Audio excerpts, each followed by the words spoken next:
Na kwa niaba ya wachezaji kwa ujumla, kwanza mheshimiwa, napenda upeleke shukrani zangu za dhati kwa mheshimiwa wetu, mama yetu Samia Suluhu Hassan kwa motisha hii anayotupa.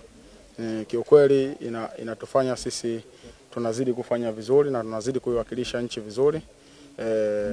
Sisi kama wachezaji kuelekea katika mchezo unaokuja tumejiandaa vizuri kwenda kuiwakilisha nchi vizuri, kwenda kutafuta ushindi mwingine mzuri zaidi ambao tuliopata katika mchezo wa ugenini.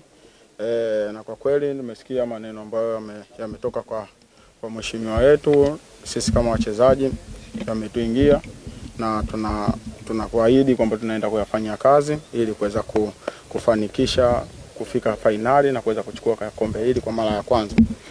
Hilo ni jukumu letu sisi kama wachezaji. Tunamwahidi mama yetu kwamba tutaenda kupambana kwa kadri ya uwezo wetu ili kuweza kufanikisha hayo malengo ambayo yeye alikuwa nayo na sisi kama timu na kama wachezaji tuko nayo. La mwisho, na nimtakie kila laheri katika uchaguzi mkuu mama yetu, Mungu amtangulie ili aweze kupata ushindi katika uchaguzi mkuu. Asante.